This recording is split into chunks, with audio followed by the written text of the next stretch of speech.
नमस्कार दोस्तों, क्या आप मानेंगे अगर मैं आपसे कहूं कि औरंगजेब मुगलों का आखिरी बादशाह था और उसके बाद जो भी दिल्ली के लाल किले की गद्दी पर बैठा वो मराठों द्वारा संचालित एक कठपुतली था। नमस्कार, मेरा नाम है द हिस्टोरिकल स्टोरी टेलर और चलिए जानते हैं लाल किले का असली इतिहास।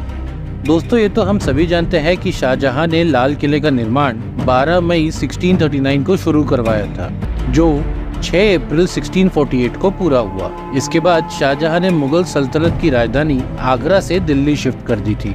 इस किले के निर्माण की जिम्मेदारी उस समय के मशहूर आर्किटेक्ट उस्ताद अहमद लाहौरी को दी गई थी, जिसने ताजमहल को भी डिजाइन किया था। इस किले के बनने के 10 साल बाद ही औरंगजेब ने अपने पिता को आगरा के किले में कैद कर दिया और सल्तनत की गद्दी उनसे हथिया ली। 1707 में औरंगजेब की मृत्यु के बाद मुगलों के गवर्निंग और फाइनेंशियल स्टेटस में गिरावट आई और इसी के साथ लाल किले का भी पतन देखा गया। औरंगजेब के बाद मुगलों ने कई बादशाहों को देखा, जैसे 1707 से लेकर 1712 तक बहादुर शाह प्रथम, फिर उसके बाद 1712 से लेकर 1713 तक जहांगीर शाह, 1713 से लेकर 1719 तक फारूक सियार। ये वही फारूक सियार था जिसने अंग्रेजों को इतने अधिकार दे दिए थे, जिसने अंग्रेजों को भारत में मजबूती के साथ अपनी जड़ें जमाने का मौका दे दिया। फिर 1719 में 2 बादशाह हुए, रफी उल दरजत और रफी उड़ दौलत। 1719 से लेकर 1748 तक मोहम्मद शाह मुगल सल्तनत का बादशाह रहा, जिस दौरान ईरान के नादिर शाह ने दिल्ली पर आक्रमण किया और शहर को लूटा। इसी आक्रमण के दौरान नादिर शाह लाल किले से मयूर सिंहासन भी ले गया। नादिर शाह के आक्रमण के कारण मुगल साम्राज्य तेजी से बिखर गया और बंगाल, अवध, हैदराबाद जैसे स्वतंत्र राज्यों ने खुद को मुगल साम्राज्य से अलग कर दिया।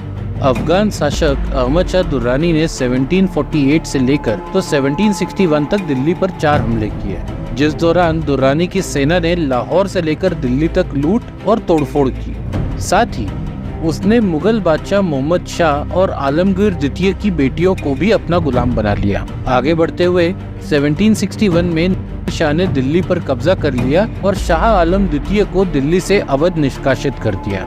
इसके 10 साल बाद यानी 1771 में महादजी शिंदे के नेतृत्व में मराठा साम्राज्य की सेना ने अहमद शाह दुर्रानी की अफगानी सेना को हराकर दिल्ली पर कब्जा कर लिया और निष्कासित मुगल बादशाह शाह आलम द्वितीय को अवध से दिल्ली वापस लाकर एक कठपुतली के रूप में लाल किले की गद्दी पर बैठा दिया। अगर हम प्रख्यात इतिहासकार पर्सिवल स्पीयर और JDB गिब्रेल की बात माने तो मुगल बादशाह सिंधिया का एक कैदी से ज्यादा कुछ नहीं था और दौलत राव सिंधिया जी ने यह सुनिश्चित किया था कि वह एक दयनीय गरीबी में जिए। आगे बढ़ते हुए 1803 में 2 साल चले एंग्लो मराठा वॉर में मराठा फौज अंग्रेजों के हाथों हार गई और उसी के साथ लाल किला अंग्रेजों के हाथ में चला गया। इसके बाद अंग्रेजों ने इन मुगल बादशाहों को अपनी कठपुतली बनाकर लाल किले की गद्दी पर बैठा दिया। मुगलों का अगला बादशाह अकबर शाह द्वितीय था, जिसने 1806 से लेके 1837 तक राज किया और उसके बाद बहादुर शाह द्वितीय, जिसने 1837 से लेकर तो 1857 तक राज किया और 1857 की क्रांति के बाद बहादुर शाह द्वितीय को अंग्रेजों ने बर्मा निष्कासित कर दिया। तो अगर हम टाइमलाइन के हिसाब से देखें तो लाल किले पर मुगलों का राज टेक्निकली 1761 में खत्म हो गया था, क्योंकि 1761 के बाद यहाँ अफगान शासकों ने राज किया। फिर 1771 के बाद यहाँ मराठा शासकों का राज था और 1803 के बाद से यहाँ अंग्रेजों की हुकूमत रही। फिर 1947 के बाद से यह भारत सरकार के अधीन है। तो अगर अब कोई आपसे कहे कि लाल किला मुगलों का है तो उससे कहिएगा कि लाल किला मुगलों ने बनवाया जरूर था, लेकिन 262 साल पहले ही मुगलों की मट्टी पलीत हो चुकी है। इस वीडियो के अंत तक हमारे साथ बने रहने के लिए हम आपके आभारी हैं। यदि आपको ये वीडियो पसंद आया हो तो इसे लाइक और चैनल को सब्सक्राइब करें। धन्यवाद।